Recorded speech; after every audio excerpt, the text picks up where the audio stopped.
Hello students, welcome back to Shubham lecturer channel. तो student, इस video में हम क्लास 12 इंग्लिश ग्रामर के 34 मोस्ट इम्पॉर्टेंट और बार बार पूछे जाने वाले वन वर्ड सब्सटीट्यूशन को पढ़ेंगे। Student, one word substitution class 12 board exam में 3 नंबर का पूछा जाता है। तो अगर आप इन 34 वन वर्ड सब्सटीट्यूशन को तैयार कर लेते हैं तो आपका 3 नंबर आसानी से क्लियर हो जाएगा। तो अगर आप क्लास 12 में हैं तो इस वीडियो को लास्ट तक देखते रहें ताकि आपको बार बार वीडियो ना देखना पड़े और एक ही वीडियो से आपके 3 नंबर आसानी से क्लियर हो जाएं। Hello students, welcome back to Shubham lecturer channel. तो स्टूडेंट, आज का ये वीडियो बहुत ही इंपॉर्टेंट है उन स्टूडेंट्स के लिए जो क्लास 12 में हैं और इंग्लिश में अच्छा मार्क लाना चाहते हैं। गाइस, इस वीडियो में हम क्लास 12 इंग्लिश ग्रामर से बोर्ड एग्जाम में 3 नंबर के पूछे जाने वाले एक इम्पॉर्टेंट टॉपिक के मोस्ट इम्पॉर्टेंट क्वेश्चंस को डिस्कस करने वाले हैं। यानी कि वन वर्ड सब्सटीट्यूशन को हम इस वीडियो में पढ़ेंगे जो कि इंग्लिश ग्रामर में 3 नंबर का पूछा जाता है। ये वीडियो इम्पॉर्टेंट क्यों है? क्योंकि ये जो 5 जो मैंने लिए हैं क्वेश्चंस, ये आपके बोर्ड एग्जाम में बार बार पूछे गए हैं। वैसे वन वर्ड सब्सटीट्यूशन मैं आपको कई बार पढ़ा चुका हूँ, बट ये 5 जो है मोस्ट इम्पॉर्टेंट क्वेश्चंस हैं। तो अगर आप लोग अच्छा मार्क लाना चाहते हैं तो इस वीडियो को लास्ट तक देखते रहें क्योंकि ये क्वेश्चन बहुत ही ज़्यादा इंपॉर्टेंट है। देखिए क्या है, जैसे फर्स्ट है वन वर्ड सब्सटीट्यूशन क्या होता है, मैं आपको ऑलरेडी बता चुका हूँ, पर एक बार फिर से बताता हूँ वन वर्ड सब्सटीट्यूशन क्या होता है। जैसे है ये person who can not read and right, यानी कि वह व्यक्ति जो पढ़ और लिख नहीं सकता। ठीक है, ये आपका एक सेंटेंस है। अब आपको एक ऐसा वर्ड लिखना है जिससे इसका अर्थ जो है स्पष्ट हो जाए। यानी कि वह व्यक्ति जो पढ़ और लिख नहीं सकता उसे हम क्या कह सकते हैं? तो देखिए, उसे हम कह सकते हैं इलिटरेट। ठीक है, इलिटरेट। इलिटरेट का मतलब होता है अनपढ़। ठीक है, तो वह व्यक्ति जो पढ़ और लिख नहीं सकता उसे हम क्या कह सकते हैं? अनपढ़। तो देखिए, इस सेंटेंस में कई वर्ड हैं लेकिन उसका हमने एक वर्ड में आंसर दिया है। इसी को हम कहते हैं वन वर्ड सब्सटीट्यूशन। किसी सेंटेंस का एक वर्ड में मैंने आंसर दिया है। ठीक है, तो वह व्यक्ति जो पढ़ और लिख नहीं सकता उसे हम इलिटरेट कह सकते हैं या अनपढ़ कह सकते हैं, बात एक ही है। ठीक है, जैसे सेकंड देखिए, व्हिच कैंट बी रीड, यानी कि which can not be read, जिसे पढ़ा ना जा सके उसे हम लोग कह सकते हैं इलिजिबल। इलिजिबल का मतलब होता है अपठनीय। तो जिसे पढ़ा ना जा सके उसे हम कह सकते हैं अपठनीय। वन वर्ड सब्सटीट्यूशन को हम हिंदी में कहते हैं अनेक शब्दों के लिए एक शब्द, जो कि आप लोग हिंदी व्याकरण में पढ़ते होंगे। ठीक है, तो इसी को हम कहते हैं वन वर्ड सब्सटीट्यूशन। कई वर्ड हैं, इसको हमने एक वर्ड में इसका आंसर दिया है। Which can not be read, जिसे पढ़ा ना जा सके उसे हम कह सकते हैं एलिजिबल या फिर अपठनीय। थर्ड देखिए, person who travels on foot, वह व्यक्ति जो पैदल यात्रा करता है। ठीक है, उसे हम कह सकते हैं पेडेस्ट्रियन। पेडेस्ट्रियन, पेडेस्ट्रियन का मतलब होता है पैदल यात्री। ठीक है, या पैदल चलने वाला। तो देखिए, वह व्यक्ति जो पैदल यात्रा करता है उसे हम कह सकते हैं पेडेस्ट्रियन। पेडेस्ट्रियन का मतलब होता है पैदल यात्री या पैदल चलने वाला। ठीक है, तो सिंपल है, ऐसे ही आपको भी आंसर लिखना होगा वहाँ पर। तो वह व्यक्ति जो पैदल यात्रा करता है उसे हम पेडेस्ट्रियन कह सकते हैं। ठीक है, चौथा देखिए, ये life history of a man written by himself, यानी कि एक आदमी जो आप खुद के जीवन की कथाएं लिखता है या फिर खुद के जीवन का इतिहास लिखता है उसे हम क्या कह सकते हैं? ठीक है, उसे हम कह सकते हैं ऑटोबायोग्राफी। ऑटोबायोग्राफी यानी कि इसका हिंदी निकालिए, वह व्यक्ति। ठीक है, यानी कि एक आदमी के द्वारा अपने ही जीवन के बारे में लिखे गए कथन को हम क्या कह सकते हैं? ऑटोबायोग्राफी, या इसे हिंदी में कहते हैं आत्मकथा। ठीक है, आत्मकथा होता क्या है? कोई आदमी या कोई लेखक अपने जीवन के बारे में लिखता है, उसे हम कहते हैं ऑटोबायोग्राफी। तो इसका हिंदी होगा ये life history of a man written by himself, यानी कि एक आदमी के द्वारा लिखा गया खुद के जीवन का इतिहास, उसे हम कह सकते हैं ऑटोबायोग्राफी। फिफ्थ देखिए, पर्सन विथ लॉन्ग एक्सपीरियंस, वह व्यक्ति जिसके पास लंबा अनुभव हो उसे हम कह सकते हैं वेटेरन। ठीक है, वेटेरन का मतलब होता है अनुभवी। तो ये पर्सन विथ लॉन्ग एक्सपीरियंस, एक लंबे अनुभव वाला आदमी, उसे हम कह सकते हैं वेटेरन या अनुभवी। स्टूडेंट, इस वीडियो में हम क्लास 12 इंग्लिश ग्रामर के वन वर्ड सब्सटीट्यूशन के 8 मोस्ट इंपॉर्टेंट क्वेश्चंस को आंसर के साथ स्टेप बाय स्टेप समझेंगे। जो क्वेश्चंस मैंने यहाँ पर लिए हैं वो आपके बोर्ड एग्जाम के लिए मोस्ट इंपॉर्टेंट है। तो जैसे आपको डायरेक्ट, इनडायरेक्ट, सिंथेटिक, ट्रांसफॉर्मेशन पढ़ना है, वैसे ही आपको पढ़ना होता है वन वर्ड सब्सटीट्यूशन, जिसके लिए 3 नंबर आपका क्लियर होता है। तो ये किस प्रकार से पूछा जाता है, हमें आंसर किस प्रकार से देना होता है, सब कुछ मैं आपको इस वीडियो में 8 मोस्ट इंपॉर्टेंट क्वेश्चंस के साथ बताने वाला हूँ। तो देखिए इसमें होता क्या है, जैसे आप हिंदी में पढ़ते हैं अनेक शब्दों के लिए एक शब्द, ठीक है, वैसे इसमें होता है वन वर्ड सब्स्टिट्यूशन। यानी कि ये सेंटेंस है one who has infinite power, यानी कि वह जिसके पास अनंत शक्ति है, ठीक है, वह जिसके पास अनंत शक्ति है उसे हम क्या कह सकते हैं, उसको आपको एक वर्ड में बताना है कि हम उसे कह क्या सकते हैं। तो देखिए उसे हम सिंपली कह सकते हैं ऑलमाइटी, ठीक है, ऑलमाइटी। ऑलमाइटी का मतलब होता है सर्वशक्तिमान, जिसके पास असीम शक्ति हो उसे हम कहते हैं ऑलमाइटी, ठीक है। तो वह जिसके पास असीम शक्ति है, इसका एक वर्ड में आंसर आप क्या देंगे, ऑलमाइटी, यानी कि सर्वशक्तिमान, ठीक है। इसी को हम कहते हैं वन वर्ड सब्स्टिट्यूशन। ये कई आपको वर्ड दिखेंगे, इनका सिर्फ एक वर्ड में आंसर देना है, ठीक है। दूसरा देखिए हमारा जैसे है animals which live both on land and sea, यानी कि वो जानवर जो धरती पर और समुद्र दोनों में रहते हैं, वे जानवर कौन से हैं जो धरती और समुद्र दोनों पर रहते हैं, तो उसे हम क्या कह सकते हैं, तो उसे हम लोग कह सकते हैं एम्फीबियंस, ठीक है, एम्फीबियंस। एम्फीबियंस का मतलब होता है स्टूडेंट उभयचर, उभयचर, ठीक है, याद रखिएगा एम्फीबियंस का मतलब उभयचर। तो जो धरती और जल दोनों में रह सकते हैं उसे हम कह सकते हैं उभयचर हिंदी में, और इंग्लिश में एम्फीबियंस। तो आपको वहाँ पर सिर्फ इंग्लिश ही लिखना होगा, ठीक है। तीसरा देखिए एन असेंबली ऑफ लिसनर्स, यानी कि सुनने वालों की, असेंबली ऑफ लिसनर्स, ये असेंबली का मतलब होता है सभा, ऑफ लिसनर्स सुनने वालों की, तो सुनने वालों की एक सभा उसे हम लोग कह सकते हैं ऑडियंस, ठीक है। ऑडियंस का मतलब होता है श्रोतागण, यानी कि सुनने वाले, ठीक है। तो सुनने वालों की एक सभा जहाँ पर कई लोग बैठे हैं सुनने के लिए उसे हम कह सकते हैं ऑडियंस, इसका मतलब होता है श्रोतागण, ठीक है, यानी कि जो सुन रहे हैं। चौथा देखिए which is contrary to law, which is contrary to law का मतलब होगा जो नियम के विपरीत हो, कंट्रेरी का मतलब विपरीत, ठीक है। तो जो कानून के विपरीत हो या नियम के विपरीत हो उसे हम क्या कह सकते हैं, तो उसे हम कह सकते हैं इलीगल, ठीक है। इलीगल का मतलब होता है गैर कानूनी, तो जो नियम के विरुद्ध हो उसे हम लोग कह सकते हैं इलीगल, या फिर जो कानून के विरुद्ध हो उसे हम कह सकते हैं इलीगल या गैर कानूनी, ठीक है। पांचवा देखिए हमारा क्या, वन हु नोज एवरीथिंग, वह व्यक्ति जो सब कुछ जानता है, वह जो सब कुछ जानता है उसे हम लोग कहते हैं ओमनीसेंट, ठीक है, ओमनीसेंट। ओमनीसेंट का मतलब होता है सर्वज्ञ, सब कुछ जो जानता हो उसे हम लोग इंग्लिश में कहते हैं ओमनीसेंट, और इसका हिंदी होता है सर्वज्ञ, ठीक है, सब कुछ जानने वाला। छठवां देखिए हमारा which can not be seen through, जिसके आर पार ना देखा जा सके, ठीक है, जिससे होकर हम आर पार ना देख सकें उसे हम क्या कह सकते हैं, तो उसे हम कह सकते हैं ओपेक, ठीक है, ओपेक्यू। ओपेक्यू का मतलब होता है अपारदर्शी, तो जिसके आर पार ना देखा जा सके उसे हम कह सकते हैं अपारदर्शी या ओपेक्यू, ठीक है, इंग्लिश में। सातवां देखिए ये remedy of all kinds of disease, यानी कि हर तरह की बीमारियों के उपाय, ठीक है, हर तरह की बीमारी के उपाय, रेमेडी का मतलब उपाय, ऑफ ऑल काइंड सभी प्रकार की बीमारी के उपाय, उसे हम क्या कह सकते हैं, तो उसे हम कह सकते हैं पैनासी, ठीक है, पैनेसी। पैनेसी का मतलब होता है रामबाण, ठीक है। तो सभी तरह की बीमारियों का उपाय पैनासी, जिसे हम हिंदी में कहेंगे रामबाण, ठीक है। आठवां देखिए और लास्ट हमारा है a medicine that kills germs, यानी कि वह दवा जो जीवाणुओं को मारती है उसे हम क्या कहेंगे, तो वह दवा जो जीवाणुओं को मारती है उसे हम लोग कह सकते हैं पेस्टिसाइड, पेस्टिसाइड, ठीक है।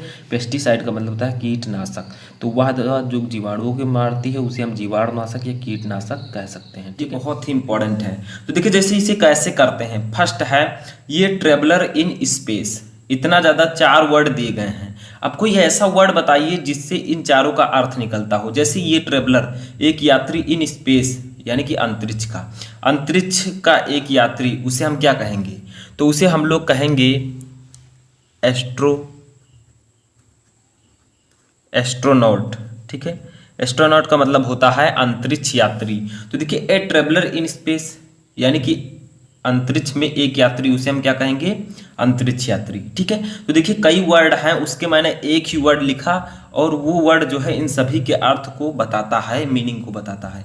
तो इसी को हम लोग कहेंगे वन वर्ड सब्स्टिट्यूशन। जैसे सेकंड एग्जांपल समझिए, ये person who is fond of fishing, यानी कि एक व्यक्ति हु इज फॉन्ड ऑफ, यानी कि जो शौकीन है फिशिंग, मछली पकड़ने का। ठीक है, तो एक वह व्यक्ति जो मछली पकड़ने का शौकीन है उसे हम लोग क्या कहेंगे। ठीक है, तो इसको कैसे समझेंगे, तो इसका जो होगा वो हो जाएगा एंगलर। एंगलर, एंगलर का मतलब होता है मछुआरा, ठीक है, या मछेरा। तो जो व्यक्ति मछली पकड़ने का शौकीन है उसे हम मछुआरा कह सकते हैं। तो उसी को हमने एक वर्ड में लिख दिया है एंगलर। ठीक है, इसका मतलब होता है मछुआरा। तो ऐसे ही आपको कई वर्ड दिए रहेंगे, उसी को एक वर्ड में लिखना होगा जो कि इन सभी के मीनिंग को बताता हो। ठीक है, अब जैसे यहाँ पर हमारा थर्ड देखिए क्या है, तो देखिए हमारा थर्ड है ये मेडिसिन व्हिच कॉन्ट्रैक्ट्स पॉइजन, यानी कि एक मेडिसिन दवा जो जहर के प्रभाव को कम करती है। ठीक है, जहर के प्रभाव को नष्ट करती है, उसे हम लोग क्या कह सकते हैं। ठीक है, तो ये आपका तीसरा है, इसे हम कह सकते हैं एंटीडोट। एंटीडोट, ठीक है, यानी कि एक दवा जो जहर के प्रभाव को कम कर सकती है उसे हम लोग कह सकते हैं एंटीडोट, यानी कि विषनाशक। ठीक है, जो विष का नाश करती हो, तो इसे हम लोग कहेंगे एंटीडोट। ठीक है, अगला हमारा चौथा जैसे है the scientific study of plants and there structure, यानी कि साइंटिफिक का मतलब होता है वैज्ञानिक, स्टडी का मतलब अध्ययन, ऑफ प्लांट्स का मतलब पौधों का, एंड देयर स्ट्रक्चर और उनकी संरचनाओं का। तो पौधों और पौधों की संरचनाओं का अध्ययन, वैज्ञानिक अध्ययन क्या कहलाता है, तो इसे हम लोग कहेंगे बॉटनी, यानी कि बॉटनी यानी कि वनस्पति विज्ञान में जो है प्लांट्स और उनकी संरचनाओं का, यानी कि पौधों और उनकी संरचनाओं का अध्ययन किया जाता है। तो देखिए इसका मैंने बॉटनी लिखा। ठीक है, क्योंकि इसी बॉटनी के अंतर्गत पौधों और उनकी संरचनाओं का वैज्ञानिक अध्ययन करते हैं। इसके बाद में हमारा पांचवा है a disease which spreads over a wide area, यानी कि एक रोग जो एक क्षेत्रफल में, यानी कि एक एरिया में बहुत ही तेजी से फैलता है। ठीक है, उसे हम लोग क्या कह सकते हैं, तो ये आपका 5th नंबर है, तो इसे हम लोग कह सकते हैं कम्युनिकेबल।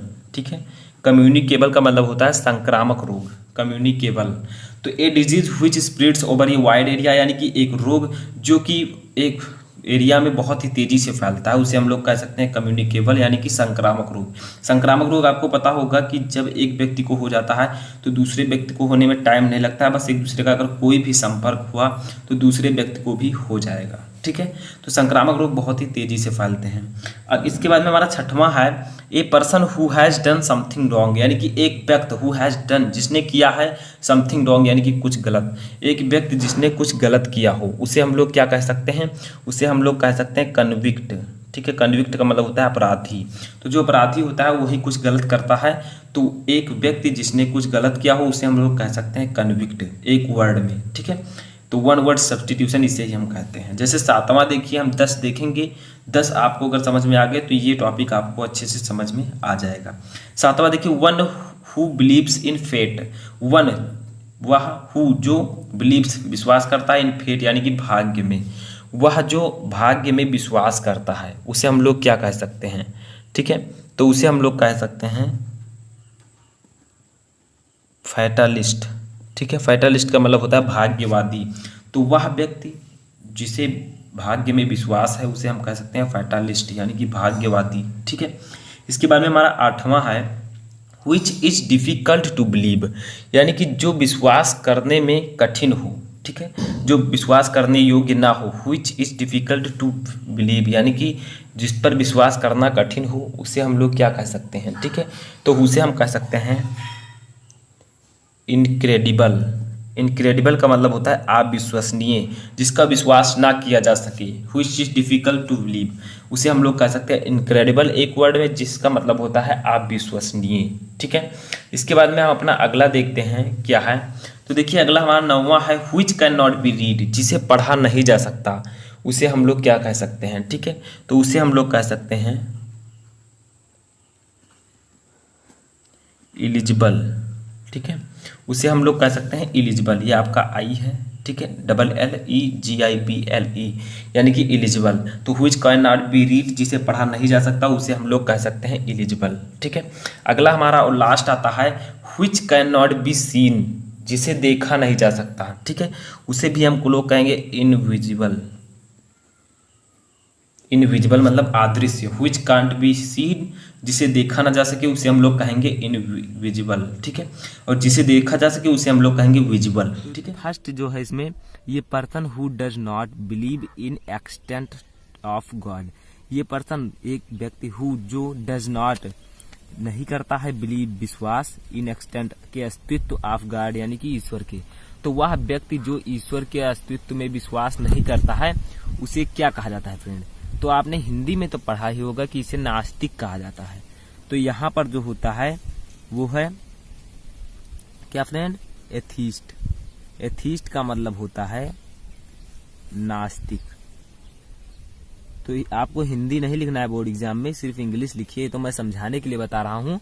तो ये person who does not believe in extent of God, वह व्यक्ति जो भगवान की अस्तित्व में विश्वास नहीं रखता है उसे क्या कहते हैं? एथीस्ट यानी कि नास्तिक। अब फ्रेंड आपका ये था फर्स्ट। अब सेकंड देखिए क्या है। सेकंड है आपका ये लाइफ हिस्ट्री ऑफ ये मैन रिटन बाय हिमसेल्फ। ये लाइफ हिस्ट्री यानी कि एक जीवन इतिहास ऑफ ये मैन, एक आदमी का रिटन बाय जो लिखा गया है हिमसेल्फ अपने आप से। यानी कि कोई आदमी है जो अपनी पूरे जीवन की हिस्ट्री अपने आप लिखता है उसे क्या कहा जाता है फ्रेंड? ऑटोबायोग्राफी। ऑटोबायोग्राफी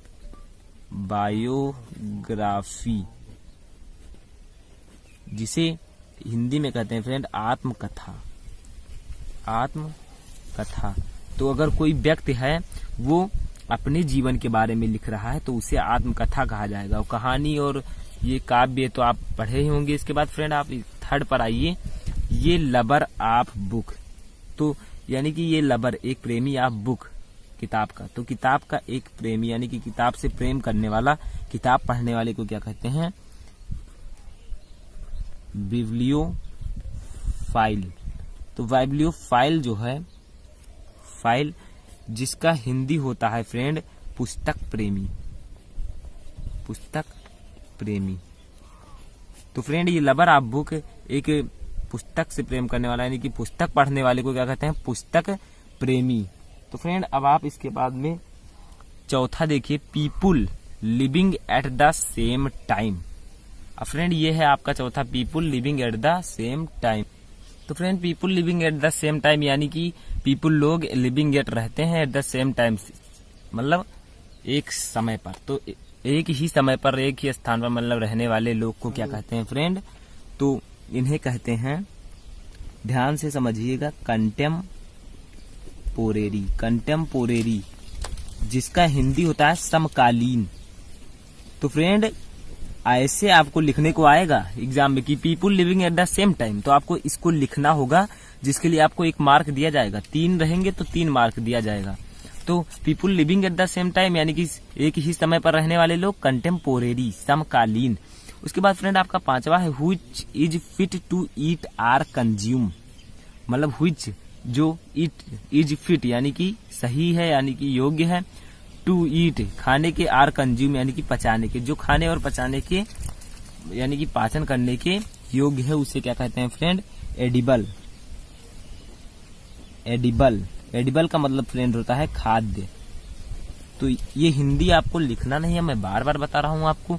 तो which is fit to eat or consume, जो खाने और पचाने की योग्य है उसे क्या कहते हैं? खाद्य यानी कि एडिबल। उसके बाद फ्रेंड आपका छठवां क्या है? Which can not be read. Which जो कैन नॉट नहीं पढ़ा नहीं जा सकता, बी रीड पढ़ा, जो पढ़ा नहीं जा सकता। तो जो पढ़ा नहीं जा सकता फ्रेंड उसे क्या कहा जाता है? उसे कहा जाता है इलिजिबल। इलिजिबल, ठीक है। तो जो पढ़ा नहीं जा सकता उसे इलिजिबल कहा जाता है। इलिजिबल का जो हिंदी होता है वो होता है अस्पष्ट। अस्पष्ट।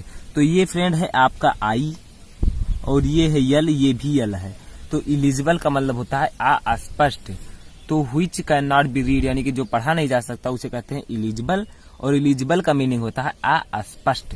उसके बाद फ्रेंड आप सातवां देखिए, ये person who can not read and right, ये पर्सन एक व्यक्ति हु जो कैन नॉट रीड नहीं पढ़ सकता एंड राइट नहीं लिख सकता। तो एक व्यक्ति जो पढ़ और लिख नहीं सकता उसे क्या कहते हैं फ्रेंड? इली। ये फ्रेंड आई है, इसमें आप कंफ्यूज मत होइएगा, ये यल है तो इलिटरेट। इलिटरेट, तो इलिटरेट का मतलब तो आप समझ ही गए होंगे क्या होता है फ्रेंड? अनपढ़। सुना भी होगा कई बार कि अनपढ़ लोग रहते हैं। तो ये person who can not read and right, वह व्यक्ति जो पढ़ और लिख नहीं सकता उसे कहते हैं इलिटरेट, जिसका मीनिंग होता है अनपढ़। उसके बाद 8वां फ्रेंड है वन हु नोज एवरीथिंग। इसमें मैं आपको 11 बताऊंगा, मतलब 11 वन वर्ड सब्स्टिट्यूशन बताऊंगा जो बहुत ही इंपॉर्टेंट है। तो one who knows everything, one जो हु नोज जानता है, एवरीथिंग सब कुछ, जो सब कुछ जानता है उसे क्या कहते हैं फ्रेंड? ऑमनीसेंट। अब ये थोड़े कठिन वर्ड हैं तो इसको आपको थोड़ा सा ध्यान देना होगा। तो ऑमनीसेंट इसका होता है किसका? वन हु नोज एवरीथिंग, यानी कि ऑमनीसेंट का मतलब होता है सर्वज्ञ। हिंदी में इसे कहते हैं सर्वज्ञ, जो सब कुछ जानता हो उसे सर्वज्ञ कहते हैं। ठीक है। उसके बाद फ्रेंड आपका 9वां है ये person whose parent are died. ये पर्सन, ये child whose parents are died, एक बच्चा हुज पेरेंट जिसके माता पिता आर डाइड मर गए हैं, एक बच्चा जिसके माता पिता मर गए हैं उसे कहा जाता है आर्फन। और आर्फन का मतलब होता है फ्रेंड अनाथ, यानी कि ना आगे नाथ ना पीछे पगहा, यानी कि उसके ना माता है ना पिता है, तो वो अनाथ कहा जाएगा। उसके बाद फ्रेंड 10वां है ये person who travels on foot. ये पर्सन एक व्यक्ति हु जो ट्रेवल्स चलता है ऑन फूट, यानी कि पैदल। एक व्यक्ति जो पैदल चलता है उसे क्या कहा जाता है फ्रेंड इंग्लिश में? पेडेस्ट्रियन। और इसका एक साधारण सा अर्थ होता है जैसे पैदल यात्री, इसका अर्थ होता है। ठीक है, पैदल यात्री। तो फ्रेंड ये person who travel on foot, एक व्यक्ति जो पैदल चलता है उसे कहते हैं पैदल यात्री, यानी कि पेडेस्ट्रियन। इसके बाद 11वां है फ्रेंड वॉकिंग इन स्लीप, यानी कि वॉकिंग चलना, इन स्लीप सोते में, यानी कि सपने में चलना या सोते समय चलना। तो उसको इंग्लिश में क्या कहते हैं फ्रेंड? ये थोड़ा हार्ड है लेकिन इसे कहते हैं सोमनेम्बुलेट, यानी कि सोमनेम्बुलेट। तो जो नींद में चलता है उसे कहते हैं सोमनेम्बुलेट, का मतलब होता है नींद में चलने वाला। ठीक है, तो नींद में चलने वाला। ठीक है, तो फ्रेंड आई होप कि आपको ये 11 वाला यहाँ पर फ्रेंड रहेगा, तो आई होप कि आपको ये 11 वन वर्ड सब्स्टिट्यूशन समझ में आ गया होगा। और ये आपके बोर्ड एग्जाम में बार बार पूछे जाने वाले हैं क्योंकि मैंने इसे बहुत ही मेहनत से चूज किया है। तो फ्रेंड अगर आपको ये वीडियो पसंद आया हो तो वीडियो को लाइक करें और मेरे चैनल शुभम लेक्चरर को सब्सक्राइब जरूर करें।